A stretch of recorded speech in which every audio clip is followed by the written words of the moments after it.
आइए बच्चों, class 10th का एक इंपॉर्टेंट चैप्टर है अर्थमेटिक प्रोग्रेशन। उस टॉपिक पर बेस्ड हम लोग 5 इंपॉर्टेंट पीवाईक्यूज कवर करने जा रहे हैं इस वीडियो में। सो बच्चों से रिक्वेस्ट है, वीडियो पूरी मिस मत करिएगा, अच्छे से देखिएगा। जिनके कॉन्सेप्ट अच्छे से क्लियर हैं उसको फास्ट फॉरवर्ड में रिवीजन के फॉर्म में देखिए, और जिनके कॉन्सेप्ट क्लियर नहीं है वो अच्छे से यहाँ पर कॉन्सेप्ट को समझे और इन क्वेश्चंस को नोट करके अच्छे से प्रैक्टिस करें। ठीक है, 90 डेज 90 इंपॉर्टेंट वीडियोस आएंगी, मैथ्स पर बेस्ड होंगी चैनल पर। तो जिन्होंने चैनल को सब्सक्राइब नहीं किया सब्सक्राइब कर लीजिएगा, एक भी वीडियो मिस मत करिएगा, बिकॉज आने वाले बोर्ड एग्जामिनेशन को लेकर के अच्छे और इंपॉर्टेंट पीवाईक्यूज और क्वेश्चंस को इन आने वाले 90 डेज में हम लोग कवर करेंगे, जिसके अंदर ये लगभग जो है 12वां या 15वां दिन है, सॉरी 16वां दिन है। ठीक है, तो आइए आगे बढ़ाते हैं। ठीक है, क्वेश्चन नंबर 1 कवर करेंगे, ध्यान से देखिएगा। क्वेश्चन नंबर 1 क्या कह रहा है? The sum of 4th and 8th term of an AP is 24। तो एक एपी है जिसका जो चौथा टर्म है और जो 8वां टर्म है, दोनों का सम कितना है? 24। एक एपी है, उसका जो चौथा टर्म है और 8वां टर्म है, दोनों का सम कितना है? 24। तो T4 का मतलब हो गया a प्लस 3d और T8 का मतलब हो गया a प्लस 7d। किसके बराबर हो गया बेटा? 24 के बराबर हो गया। तो a प्लस a टोटल कितना हो जाएगा? 2a।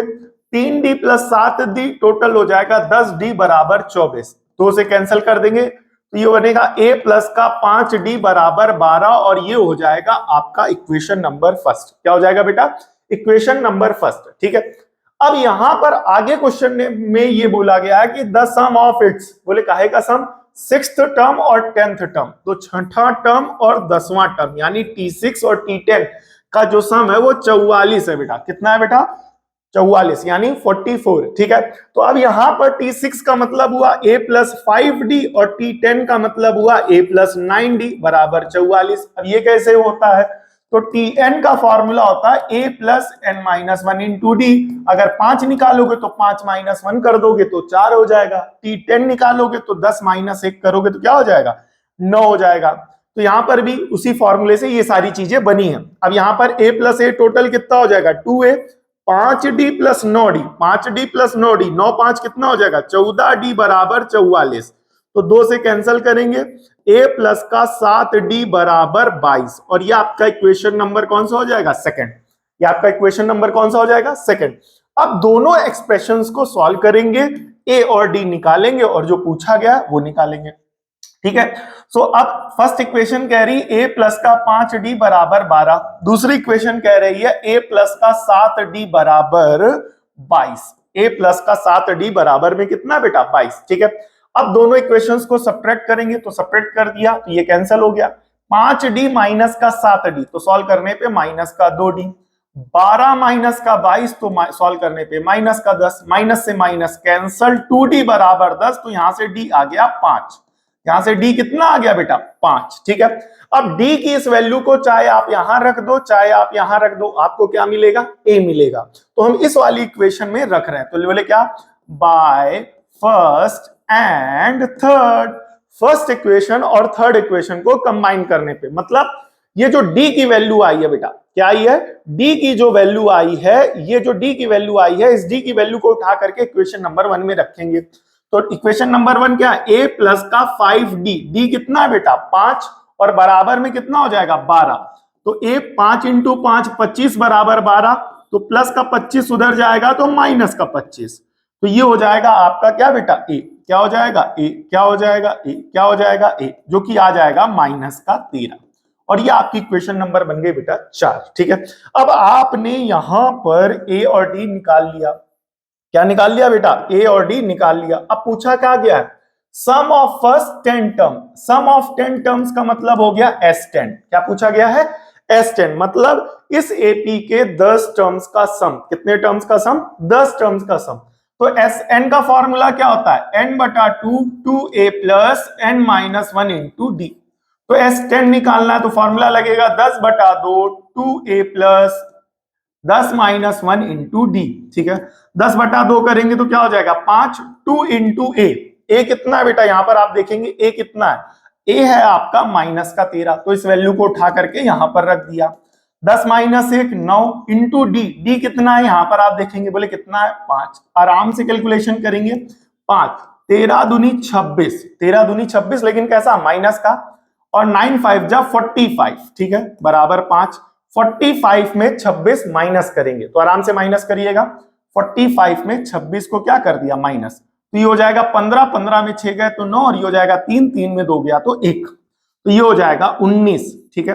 19 इंटू 5 करेंगे, 9 पना 45, 9 पना 45, 0 4, 5 कम 5 और 4 9, तो ये हो जाएगा 95, ठीक है। तो यहां पर 10 टर्म्स का जो सम पूछा गया वो आ रहा है 95। आइए आंसर की भी अपने पास है, आंसर मैच भी करते हुए चलेंगे। तो पहले वाले का आंसर आ गया 95, ठीक है। पहला तो बेसिक लेवल का क्वेश्चन था, बट ऐसे क्वेश्चंस आते हैं 4 मार्क्स में, ठीक है। नाउ द नेक्स्ट, अब ध्यान से सुनिएगा। ये जो सेकंड क्वेश्चन है बेटा, बोले काहे का, ये जो सेकंड क्वेश्चन है ये काफी इंपॉर्टेंट है, आने वाले बोर्ड एग्जामिनेशन के लिए स्पेशल है, लॉन्ग आंसर टाइप क्वेश्चंस में आ सकता है, ठीक है।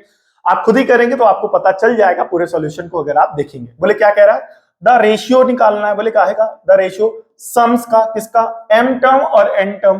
तो एक एपी है, उसके एम टर्म, पहले उसने एम बोला है तो एम लिखेंगे, और एन बोला है तो एन टर्म्स का सम कितना है, एम स्क्वायर बटा एन स्क्वायर, ठीक है। अब प्रूफ क्या करना, शो करना है, प्रूफ करना है इन द सेंस कि रेशियो, बोले काहे का, एमएथ टर्म और एनएथ टर्म, एमएथ टर्म और एनएथ टर्म का जो रेशियो है वो ये आना चाहिए, ठीक है। सो आई होप ये वाला पार्ट क्लियर हुआ होगा कि इतने टर्म्स का सम दिया गया और इतने ही टर्म्स का रेशियो पूछा गया। एक बार फिर से क्वेश्चन रिपीट करेंगे, एम टर्म और एन टर्म का, ध्यान से सुनिएगा, एम टर्म और एन टर्म के सम का रेशियो दिया गया है और mth टर्म और nth टर्म का रेशियो पूछा गया, ठीक है। सो कैसे सॉल्व करेंगे इस वाले क्वेश्चन को, ध्यान से देखिएगा, अच्छे से देखिएगा। एस एम का फॉर्मूला होगा m बटा 2 2a प्लस, क्या बेटा, 2a, ठीक है, 2a plus m minus 1 into D बराबर में m का स्क्वायर, ठीक है, अपॉन में एसएन, एसएन क्या होगा, n बटा 2 2a plus n minus 1 into D, ये बराबर हो जाएगा, ठीक है। थोड़ा सा ध्यान से देखेंगे, ये बराबर किसके होगा, बताइए काहे के बराबर होगा, ये बराबर होगा जो रेशियो दिया गया, बोले क्या, एम स्क्वायर बटा एन स्क्वायर। सो अब ध्यान से देखिएगा, 2 से 2 कैंसिल, यहां वाले m से यहां का एक m कैंसिल, यहां वाले n से यहां का एक n कैंसिल, ठीक है। अब यहां क्या बचेगा, 2a plus m minus 1 into D, ये बनेगा 2a plus n minus 1 into D, तो यहां बचेगा m और यहां बचेगा n, ठीक है। क्योंकि सीरीज एक है बेटा, सीरीज एक होने के कारण यहां पर a और d जो होंगे वो दोनों सीरीज के लिए क्या होंगे, सेम होंगे, दोनों सीरीज के लिए क्या होंगे, सेम होंगे। अब आइए आगे बढ़ते हैं, अब क्रॉस मल्टीप्लाई कराएंगे, ठीक है। तो क्रॉस मल्टीप्लाई बाद में कराएंगे, पहले इसको और सिंप्लीफाई करते हैं। d इंटू एम क्या हो जाएगा, md, ठीक है, और माइनस का क्या हो जाएगा, d, माइनस का क्या हो जाएगा, d, ठीक है। d वाले एक साथ रखो, अभी ऐसे ही रहने दो, ओके, ठीक है, इसको ऐसे ही रहने देते हैं, d है, तो ये क्या बनेगा, m माइनस 1 इंटू डी, ठीक है। क्रॉस मल्टीप्लाई कराएंगे तो यहां पर इस पूरी वैल्यू से कौन मल्टीप्लाई होगा, m, और इस पूरी वैल्यू से कौन मल्टीप्लाई होगा, यहां पर m, तो m मल्टीप्लाई होगा किससे, बोले किससे, 2a plus n minus 1 into d से। आई होप ये वाला पार्ट क्लियर हुआ होगा, क्रॉस मल्टीप्लाई कराया गया। यहां पर बच्चों को बताना चाहूंगा कि ये जो क्रॉस मल्टीप्लाई का ये जनरली टीचर्स बनाते हैं, जो सिंबल बनाते हैं बेटा हम लोग, वो आपको समझाने के लिए बनाते हैं। काफी बार ऐसा होता है बच्चों की आंसर शीट क्लास टेस्ट की या हाफ ईयरली की कहीं भी चेक करो तो बच्चे ये वाला सिंबल आंसर शीट में भी बना देते हैं, बेटा वहां आपको नहीं बनाना, इस बात का ध्यान दीजिएगा, टीचर लोग ये आपको समझाने के लिए बनाते हैं, ठीक है। वापस आते हैं, इस बात का ध्यान दीजिएगा, अदरवाइज आंसर कट सकता है। तो ये क्या हो जाएगा, 2a, अब n मल्टीप्लाई होगा तो n हो गया, plus m minus 1 into n d. I hope ये वाला पार्ट क्लियर हुआ होगा। इस n को एक बार इस वाले टर्म से मल्टीप्लाई करा, एक बार इस वाले से, m को मल्टीप्लाई कराएंगे तो ये हो जाएगा 2am, और इधर मल्टीप्लाई कराएंगे तो क्या हो जाएगा, n minus 1 into m d, ठीक है। अब 2am इधर ले आएंगे, सो ये बनेगा 2an माइनस 2am, ठीक है। m वाले एक तरफ, सॉरी a वाले एक तरफ, d वाले एक तरफ, तो इस वाले टर्म में आपको a दिखा, इस वाले टर्म में आपको a दिखा, तो दोनों को इधर ले आए, ठीक है। अब उधर क्या रखा हुआ, n माइनस 1 md माइनस, ये पूरा टर्म प्लस का है तो उधर जाएगा तो क्या हो जाएगा, माइनस का, माइनस का क्या होगा, m minus 1 into n d, ठीक है। अब दोनों में क्या कॉमन दिखा, दोनों में कॉमन है 2a, तो यहां बचेगा n माइनस का m, क्या बचेगा, n माइनस का m, ठीक है। अब यहां पर दोनों में आप कॉमन ले लो बेटा d, तो यहां से d कॉमन चला गया तो क्या बचेगा n-1 इंटू m, और यहां बचेगा m-1 इंटू n। तो ये जो कैलकुलेशन की स्टेप्स चल रही हैं, this is the most important part of this question, जिसे आपको मिस नहीं करना है, इसीलिए क्वेश्चन टफ और इंपॉर्टेंट है। ठीक है, तो अब ये बनेगा 2a m माइनस, सॉरी यहां 2a, साथ ही साथ क्या हो जाएगा n माइनस का m, क्या बेटा n माइनस का m। अब यहां पर d ऑलरेडी कॉमन आ रखा है, ठीक है, तो m को अंदर मल्टीप्लाई कराओ तो क्या बनेगा mn माइनस का m, ठीक है, माइनस लगा हुआ है तो मल्टीप्लाई कराओ, माइनस लगा है तो ब्रैकेट लगाओ सबसे पहले, n इंटू m क्या हो जाएगा mn, और n वन जा क्या हो जाएगा n, ठीक है। अब 2a n माइनस m बराबर d, अब यहां पर क्या हो जाएगा mn माइनस mn प्लस का n, ठीक है, ये वाला पार्ट क्लियर हुआ। यहां पर माइनस को अंदर मल्टीप्लाई कराया तो प्लस के m माइनस n से माइनस का m माइनस n क्या हो जाएगा कैंसिल, तो यहां पर ये पार्ट क्या हो गया कैंसिल हो गया, ठीक है। ठीक है, अब ये दोनों हो गए कैंसिल। अब जो बचा उसे थोड़ा सा संभाल के लिखेंगे, 2an माइनस m बराबर d माइनस m प्लस का n, ये लिखा है माइनस n प्लस का m, sorry minus m plus का n, और ये लिखा हुआ है n माइनस m, दोनों एक ही चीजें हैं तो दोनों क्या हो गई कैंसिल। अब यहां से एक रिलेशन हमारा बना है, वो बना है d बराबर 2a, ये याद रखिएगा, ये आपकी क्वेश्चन नंबर बन गई फर्स्ट। ठीक है, वापस आते हैं, यहां पर d बराबर कितना आ गया 2a। अब पूछा क्या गया है mth टर्म और nth टर्म का रेशियो निकालना है, तो mth टर्म हो गया tm और nth टर्म हो गया tn, इन दोनों का रेशियो निकालना है या प्रूफ करना, जो भी आ रहा था। तो जब आप इसका रेशियो निकालने जाओगे तो क्या लिखोगे tm अपॉन tn, तो tm क्या बनेगा a plus m minus 1 into D, और tn क्या बनेगा a plus n minus 1 into D. ठीक है, अब यहां से आने वाली d की इस वैल्यू को ध्यान से देखिएगा, d बराबर 2a उठा करके यहां पर रख दिया जाएगा, तो जहां जहां d है वहां वहां क्या लिख दोगे 2a, तो ये क्या बनेगा a plus m minus 1 into 2a, ये बनेगा a plus n minus 1 into 2a। तो दोनों टर्म्स में आपको ऊपर भी और नीचे भी a कॉमन आ गया, यहां से a कॉमन चला गया 1, और यहां बचेगा m माइनस 1 इंटू 2।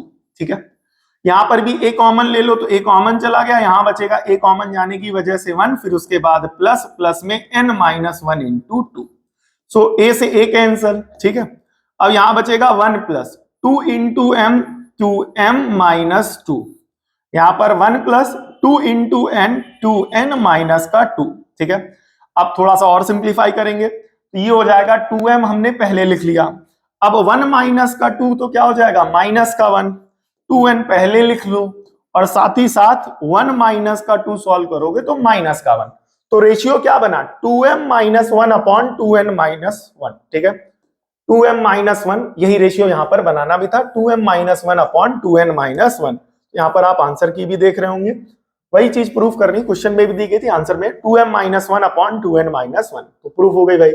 ठीक है, तो अब आपको पता चला कि इंपॉर्टेंट क्वेश्चन कैसा था, कि वहां पर a और d की वैल्यू, a की वैल्यू d के टर्म में या d की वैल्यू a के टर्म में निकाल करके वहां पर रखनी है और अच्छे से सॉल्व करना है। ठीक है, तो इन बातों का ध्यान दीजिए, ये डायरेक्ट आप पेपर में बैठ जाओगे वहां थोड़े दिमाग में स्ट्राइक करेंगी, अनटिल एंड अनलेस जब तक आप अच्छे से प्रैक्टिस करके बोर्ड एग्जाम पेपर में नहीं जाएंगे। अच्छे से प्रैक्टिस करिए, अभी भी आपके पास मोटा माटी इतना मान करके चलिए कि 84 डेज हैं, सॉरी 84 डेज कह रहा हूं, 74 डेज हैं। कितने डेज हैं बेटा 74 डेज हैं, अगर मान करके चलिए नवंबर, दिसंबर और जनवरी को काउंट करेंगे तो अभी आपके पास 74 डेज हैं।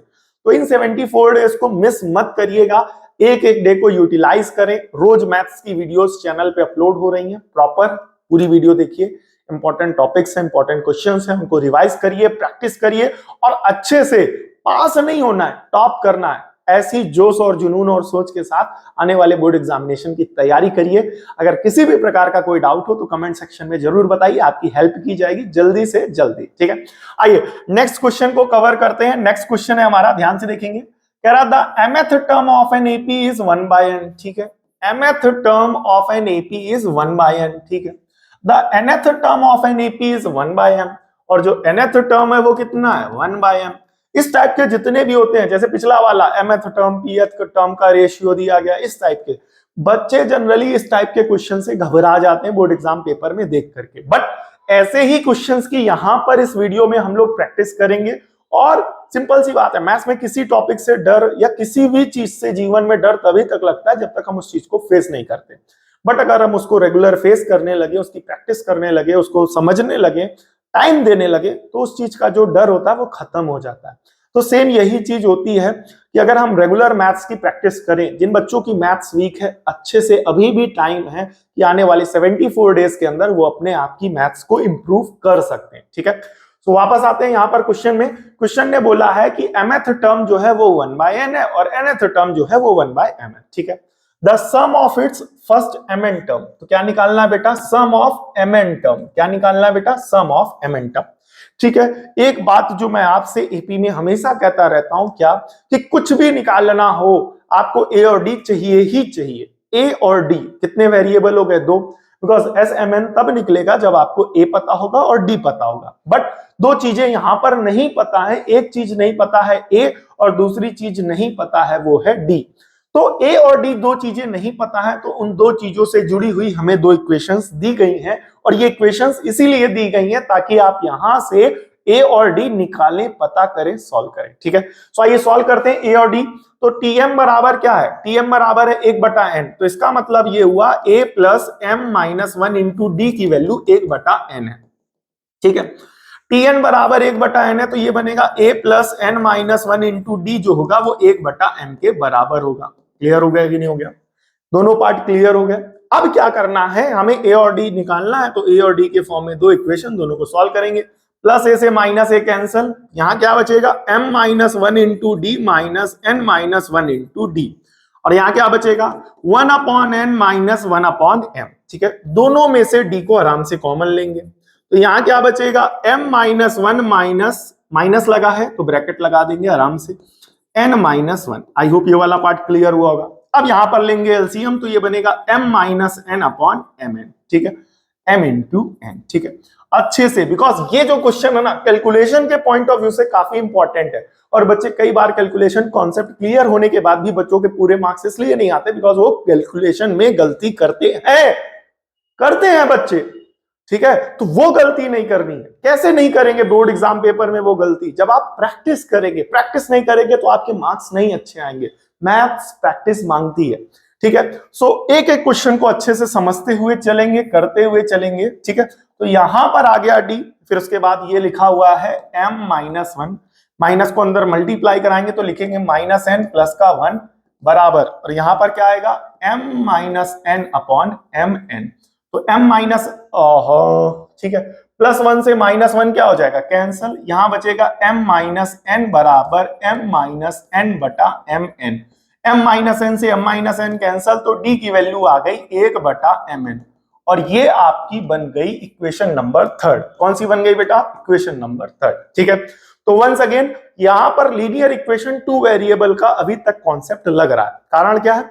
दो अननोन वेरिएबल और लीनियर फॉर्म में, तो दो इक्वेशन वही यहां पर है। वहां पर x और y हुआ करता था, यहां पर a और d है। सॉल्व वही करना है, यहां पर एलिमिनेशन मेथड ही लगा है, तो इसलिए इस टाइप के क्वेश्चंस और इंपॉर्टेंट हो जाते हैं। रीजन क्या है? क्वेश्चन है एपी का, बट सॉल्यूशन में लग किसका कॉन्सेप्ट रहा है? लीनियर इक्वेशन 2 वेरिएबल का, तो इसलिए ये इंपॉर्टेंट बन जाता है। बिकॉज टीचर क्वेश्चन एक दे रहा है बट कितने टॉपिक के कॉन्सेप्ट्स को चेक कर रहा है, एपी का भी चेक कर रहा है और साथ ही साथ लीनियर इक्वेशन 2 वेरिएबल का। तो ये जितने भी क्वेश्चन है ये शॉर्ट आंसर टाइप क्वेश्चंस में आएंगे, आते हैं और आते रहे। मिस मत करिए, एक एक क्वेश्चन को अच्छे से प्रैक्टिस करिए। ठीक है, अब करना क्या है भाई? आपको आ गया, अब याद करो लीनियर इक्वेशन 2 वेरिएबल में क्या करते थे? x आता था रख देते थे, y निकाल लेते थे, y आता था रख देते थे, x निकाल लेते थे। तो अब यहां पर d आ गया। अब यहां पर करना क्या? d की इस वैल्यू को चाहे यहां रखो चाहे यहां लिखो, आपको निकालना है a, तो यहां पर रखेंगे। इस वाली इक्वेशन में ऑलरेडी क्या लिखा हुआ? a प्लस, ठीक है बेटा, m minus 1 into D. D कितना है बेटा? 1/mn। ठीक है, बराबर में क्या हो जाएगा? 1/n। ठीक है, तो a प्लस मल्टीप्लाई कराएंगे m से, तो m से m कैंसल, 1/n माइनस 1 से मल्टीप्लाई कराएंगे तो 1/mn बराबर 1/n। तो 1/n से 1/n आपका यहां पर क्या हो गया? कैंसल। 1/n से 1/n क्या हो गया? कैंसल। अब यहां बचेगा a माइनस 1/mn बराबर में क्या हो जाएगा? 0। तो प्लस का 1/mn उधर ले जाएंगे तो यहां पर बचेगा 1/mn, ठीक है। और ये आपकी क्वेश्चन नंबर बन गई 4, ठीक है। तो अब हमें वैल्यू मिल गई है डी की और ए की। अब हमें निकालना है सम ऑफ mn टर्म्स। तो सम ऑफ mn टर्म्स का मतलब SMN, ठीक है। क्या निकालना है? SMN। तो SN का फॉर्मूला क्या होता है? n/2 2a plus n minus 1 into D, पता होना चाहिए। तो SMN का क्या होगा? mn/2 2a plus mn minus 1 into D, ठीक है। तो ये बनेगा mn/2 और यहां पर a और d की वैल्यू रखेंगे। a की भी वैल्यू 1/mn है और d की वैल्यू भी 1/mn है, तो रखेंगे 2a की जगह 1/mn, ठीक है, plus mn minus 1 into D. D की वैल्यू कितनी है? 1/mn, ठीक है। अब ध्यान से देखिएगा, यहां पर ये जो 1/mn है, इसमें और इसमें दोनों क्या हो जाएंगे? कॉमन आ जाएंगे। तो ऊपर ऑलरेडी लिखा हुआ है क्या? न्यूमरेटर में mn/2 और यहां पर 1/mn, ठीक है। तो यहां बचेगा 2 प्लस mn माइनस 1, ठीक है, बिकॉज ये जो 1/mn है ये दोनों में से क्या चला गया? कॉमन। इससे ये वाला कैंसल, तो क्या बचेगा? 1/2, ये बचेगा 2 प्लस mn माइनस का 1, ठीक है। ब्रैकेट के बाहर प्लस का साइन है तो प्लस का अंदर मल्टीप्लाई कराएंगे, नो साइन चेंज, मतलब अंदर कोई भी साइन चेंज नहीं होगा, तो बनेगा mn माइनस का 1, ठीक है। सो 1/2 2 माइनस 1 क्या हो जाएगा? 1, तो mn माइनस का 1, ये आ गया हमारा रेशियो। क्या बेटा? ये आ जाएगा हमारा mn माइनस 1, ठीक है। आंसर क्या आ रहा है? प्लस में आ रहा है। अच्छा हाँ, ठीक है, ये प्लस में आएगा बेटा बिकॉज 2 माइनस 1 1 और साइन बड़े वाले का, ठीक है। सो mn प्लस 1/2, यहां पर देखेंगे, यहां से mn प्लस 1/2, ठीक है। यहां पर आंसर को इस तरीके से प्रिंट करना चाहिए था, 1 प्लस mn/2, क्योंकि ये जो 2 है इस पूरे को डिवाइड कर रहा है, ठीक है। ओके, आंसर मैच हो गया हमारा। आइए नेक्स्ट क्वेश्चन की तरफ बढ़ते हैं, जो कि इस वीडियो का क्वेश्चन नंबर 4 है, ठीक है। सो अच्छे से देखते हुए समझते हुए चलिए, एक एक क्वेश्चन इंपॉर्टेंट है, इतना तो आपको पता चला होगा। The sum of 4th term and 8th term of an AP is 24, ठीक है। तो एक एपी के चौथे टर्म और 8वें टर्म का जो सम है वो कितना है? 24। इस टाइप का एक क्वेश्चन कवर किया था, चौथे टर्म और 8वें टर्म, ठीक है, 44 है, ठीक है। ये क्वेश्चन हो गया हमारा रिपीट, मतलब इस वाले क्वेश्चन को दोबारा लिख दिया गया है, तो इसको दोबारा, इसको यहां पर कट कर देते हैं, इसको आप लोग सॉल्व कर लीजिएगा, क्वेश्चन दोबारा लिख दिया गया है। नेक्स्ट क्वेश्चन की तरफ बढ़ेंगे, ध्यान से देखिएगा। The sum of first qth term of an AP is this, ठीक है। The sum of qth term, q terms का सम निकालना है, बोले कितना? 63q माइनस 3q स्क्वायर, ठीक है, क्लियर हो गया। और कह रहा है if the pth term of an AP is, pth term कितना है? टीपी बराबर है माइनस का 60। तो ऐसी सिचुएशन में p की वैल्यू निकालनी और साथ ही साथ 11th टर्म भी निकालना है। क्वेश्चन इंपॉर्टेंट है, इतने से ही आपको पता चल गया होगा कि कितनी टिपिकलिटी है इसके सॉल्यूशन में, इस क्वेश्चन को लेकर के। सो एक भी पार्ट मिस मत करिए, एक बार फिर से क्वेश्चन को एक्सप्लेन करेंगे। क्वेश्चन क्या कह रहा है? The sum of first qth term, q terms का सम है 63q माइनस का 3q स्क्वायर, ठीक है। और कह रहा pth टर्म एपी का उसका 60 है, और ऐसी सिचुएशन में p की वैल्यू निकालो और साथ ही साथ 11 की वैल्यू निकालो, ठीक है। ध्यान से देखिएगा क्वेश्चन के सॉल्यूशन को। अब यहां पर S1 निकालेंगे। S1 का मतलब हो गया एक टर्म का सम, ठीक है। S1 क्या हो गया? एक टर्म का सम। तो जहां जहां Q है वहां वहां क्या रख दोगे? 1 रख देंगे। तो आइए रखते हैं, यहां पर क्या बनेगा? 63 इंटू 1 माइनस 3 इंटू 1 का स्क्वायर। S1 का मतलब हो गया एक टर्म का सम, और वो एक टर्म कौन होगा? पहला टर्म होगा। एक टर्म का सम मतलब कौन होगा? पहला टर्म, ये याद रखिएगा, ठीक है। तो 63 1 जा 63 माइनस 3 इंटू 1 का स्क्वायर 1, तो a बराबर आ जाएगा आपका 60। a बराबर क्या आ जाएगा? 60। अब यहां पर S2 निकालो। तो कहने का मतलब जहां जहां Q है वहां वहां क्या निकालोगे? 2। जहां जहां Q है वहां क्या निकालोगे? 2। तो 63 इंटू 2 माइनस 3 इंटू 2 का स्क्वायर, ठीक है। तो जहां जहां Q है वहां वहां क्या निकाल रखेंगे? 2। S2 का मतलब दो टर्म का सम। वो दो टर्म कौन से होंगे? सीरीज के पहले दो टर्म। पहले दो टर्म का मतलब हो गया पहला टर्म जिसे हम A कहते हैं, और दूसरा टर्म यानी A2।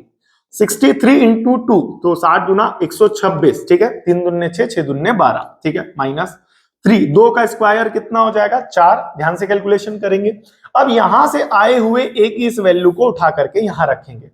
ये तरीका सीख लीजिए। बाय द वे मैं अब कोशिश करूंगा कि इस टाइप के जब एसक्यू दिया जाता है और पहला टर्म दूसरा टर्म कॉमन डिफरेंस कैसे निकाले जाते हैं, 2-3 क्वेश्चन इस टाइप के फिगर आउट करके चॉक आउट करके उस पर एक अलग वीडियो बना लो, ठीक है, बनाऊंगा। बट अभी यहाँ पर बिकॉज ये एक क्वेश्चन से प्रॉपर अच्छे से समझ में नहीं आएगा, बट कोशिश करेंगे, और जिन बच्चों ने अच्छी खासी प्रैक्टिस ऑलरेडी कर रखी है, कॉन्सेप्ट क्लियर कर रखे हैं, उनको यहाँ पर दिक्कत होने वाली नहीं है। वापस आते हैं, एस क्यू दिया गया तो जहां क्यू था वहां 1 रखा, तो एक टर्म का सम बना, वो की होगा पहला टर्म, ठीक है। अब क्यू की जगह 2 रखा तो 2 टर्म का सम बनेगा, वो 2 टर्म कौन से होंगे, पहला टर्म और दूसरा टर्म, ठीक है। तो यहाँ पर पहला टर्म ये जो आया इसकी वैल्यू यहाँ पर 60 रख दी गई है, बराबर A2 126 माइनस 2 का स्क्वायर 4, 4 दिया 12, ठीक है। तो ये वैल्यू कहां से आई बता दीजिएगा, बाय क्वेश्चन नंबर फर्स्ट, ठीक है। तो 60 प्लस का A2 बराबर 126 माइनस का 12, 126 माइनस का 12, तो 6 में से 2 गए तो कितना बचेगा 4, और 2 में से 1 गया तो क्या बचेगा 1, और साथ में 1, 114, ठीक है। तो ये हो जाएगा 26 और 4 में 2 गया, 6 में 2 गया तो 4, और 2 में गया तो 1, ठीक है। और बाकी एक बार क्रॉस चेक कर लेते हैं, ठीक है, ओके। अब प्लस का 60 इधर ले आओ, तो A2 बराबर फाइनली बनेगा 114 माइनस का 60, तो A2 बराबर 114 में 60 माइनस करो तो 4 5 54, क्लियर हो गया कि नहीं हो गया, और ये आपकी इक्वेशन नंबर बनेगी सेकंड, ठीक है। अब यहां से 114 में 60 माइनस किया 54 आ गया, ठीक है। तो अभी आपको क्या पता चला, इस सीरीज का पहला टर्म और सेकंड टर्म, ठीक है। तो कुछ भी निकालना हो, हमने आपको बोला एपी में क्या पता होना चाहिए, ए और डी। तो अभी आपको पहला टर्म यानी ए तो पता है, डी नहीं पता है, तो डी कैसे निकालेंगे, किसी भी एपी के डी यानी कॉमन डिफरेंस को कैसे निकाला जाता है, डी निकालने का फॉर्मूला होता है किसी भी टर्म को उसके पहले टर्म यानी पिछले टर्म से माइनस कर दो। तो यहाँ सेकंड टर्म है, तो सेकंड टर्म को माइनस करोगे फर्स्ट टर्म से। अब चाहे A1 लिखो चाहे ए लिखो, बात एक ही होती है, बिकॉज दोनों जो होते हैं वो फर्स्ट टर्म को ही रिप्रेजेंट करते हैं। तो आइए यहाँ पर सॉल्व करेंगे। सो डी बराबर A2 जो कि 54 माइनस A1 है, या A है जो कि है 60, तो ये D आ जाएगा माइनस का 6, कितना आ जाएगा बेटा माइनस का 6। ये बन गई क्वेश्चन नंबर 3, ठीक है। अब टीपी बराबर दिया गया बेटा माइनस का 60, टीपी बराबर कितना दिया गया माइनस का 60। टीपी का फॉर्मूला क्या होगा, a plus P minus 1 into D बराबर माइनस का 60। a कितना है आपका, a आप यहां पर देख रहे हैं 60 दिया गया, तो a को लिखा 60 plus p minus 1 into D, D कितना है बेटा माइनस का 6, माइनस का 6 बराबर माइनस का 60, ठीक है। प्लस का 60 उधर चला गया, माइनस का 60 हो जाएगा, तो यहां बचेगा p माइनस 1 इंटू माइनस का 6, और प्लस का 60 उधर चला गया, माइनस 60 माइनस 60 माइनस 60 माइनस का 120, ठीक है। अब माइनस 6 यहां मल्टीप्लाई हो रहा, तो p माइनस 1 बराबर माइनस का 120 बटा माइनस का 6, माइनस से माइनस कैंसल, तो p माइनस 1 बराबर 6 दूने, ठीक है 20 आ जाएगा, माइनस का 1 उधर चला गया, तो p की वैल्यू ओवरऑल आ गई 21। आंसर की से आंसर मैथ भी करते चलेंगे, तो यहां पर आप देख भी रहे हैं कि p की वैल्यू कितनी आ गई 21 आ गई। अब 11वां टर्म निकालना है जो कि 0 आ रहा, आंसर ऑलरेडी है, ठीक है। तो अब क्या चाहिए, इसका 11वां टर्म चाहिए, ध्यान से देखेंगे बेटा यहां पर। अब हमें चाहिए इसका 11वां टर्म यानी T11 जो का फॉर्मूला होगा a प्लस 10d, क्या होगा a प्लस 10d। पिछले इक्वेशन से a कितना आया, ध्यान से देखिए a कितना आया 60 और d कितना है माइनस 6, तो a कितना है 60 और d कितना है माइनस का 6, ठीक है। तो 60 प्लस 10 इंटू 6 60, लेकिन कैसा माइनस का, प्लस माइनस माइनस का 60, 0 हो गया आंसर, ठीक है। ये हो गया हमारा फाइनल आंसर, ठीक है। आई होप टोटल 5 क्वेश्चंस करवाने थे, बट एक क्वेश्चन बाय चांस रिपीट हो गया स्लाइड में, तो टोटल 4 क्वेश्चंस कवर किए हैं इस वीडियो में। आई होप आपने इन सब 4 क्वेश्चंस को एंजॉय किया होगा, जिनका कॉन्सेप्ट अच्छे से क्लियर होता है। वीडियो को थोड़ा सा फास्ट फॉरवर्ड में देख लिया करें, एक तरीके से रिवीजन हो जाएगा आपका। और जिनका कॉन्सेप्ट क्लियर नहीं है, चारों पांचों क्वेश्चंस या जो भी वीडियोस हैं हमारी अपलोड हो रही हैं, प्रॉपर पूरा फॉलो करिए। बचे हुए 74 डेज में, कितने डेज में बेटा 74 डेज में अच्छे से पूरा प्रॉपर फॉलो करिए, एक एक कॉन्सेप्ट एक एक टॉपिक को अच्छे से रिवाइज करिए, ठीक है। आने वाले बोर्ड एग्जामिनेशन के लिए all the very best to all of you. जो भी बच्चे वीडियो देख रहे हैं, किसी भी टॉपिक को लेकर के डाउट है या नेक्स्ट किस टॉपिक पर वीडियो अपलोड किया जाए, अगर आप बताएंगे सो उस टॉपिक पर अपलोड किया जाएगा, ठीक है। और अगर कोशिश करें कुछ अच्छा लगा तो चैनल को लाइक सब्सक्राइब शेयर जो भी आप अपने स्तर से कर सकते हैं, एक चीज जरूर करने की कोशिश करिएगा। और मिलते हैं नेक्स्ट वीडियो में, तब तक के लिए जय हिंद।